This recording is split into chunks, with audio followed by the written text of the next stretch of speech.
I'm Audra Stafford here at San Diego's Old Globe Theater, where the Jane Austen classic Emma is being brought to life in a brand new musical. In the English countryside, amid great beauty and privilege, a young woman named Emma devoted herself to one task.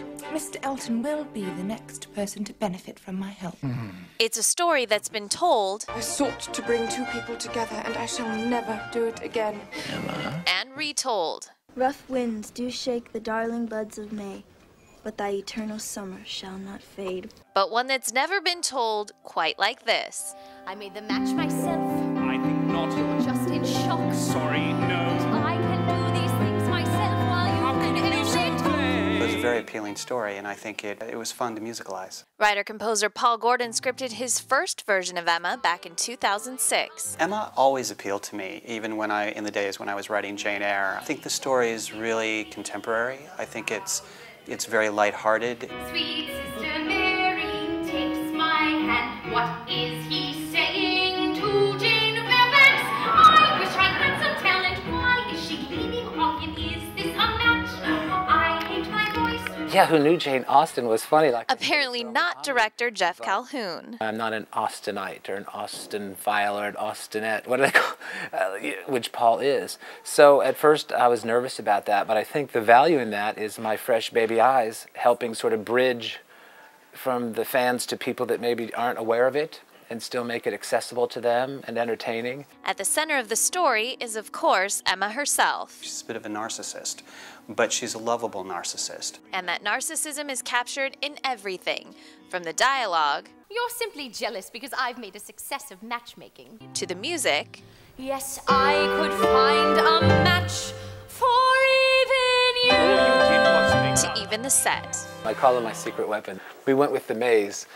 We thought it was a good metaphor for the show and her life, and also, I don't know if you can tell, but there's a donut, a turntable that goes around it, but only like a piece of it. So Emma can stay in the middle, and of course, she's the center of her universe. The world revolves around Emma. Emma, the dawn breaks with your smile, and for just a while I'm comforted. And as the story develops, what I find very interesting is that she actually becomes self-aware, realizes that she was wrong about essentially everything, and admits it. And by doing so, really opens up her heart and opens up herself for love. I'm likely to like it. He's likely to like me. It takes my breath. We're likely to be happy. Feels like Positively happy. Where do you begin to musicalize something like this? You know, I really just try to make my way through the novel first, and I make notes, and I just have ideas for songs as I'm reading. And usually it's all I can do to prevent myself from running to the piano to start. I really want to know where the story's going. Because if I stop and write a song for each moment that I think is great, the musical's going to be 4 hours long. It feels like hell, like I've been lost. It's been a long process for Gordon getting Emma from page to the Old Globe stage. Curtains unbroken. But he says the payoff is worth it. You know, it's really just amazing for me that I get to work at the Old Globe Theater and get to do Emma here. I think it's everyone's, top 2 favorite theaters in the country. It's one of the best shops, the best costume shops, scenic shops, prop shops. But we also have just the finest actors that San Diego and New York has to offer. We're very, very blessed.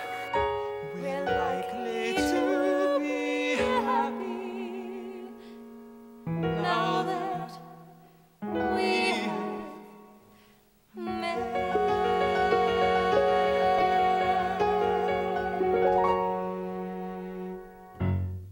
Emma continues here at the Old Globe through March 6th. For BroadwayWorld.com, I'm Audra Stafford.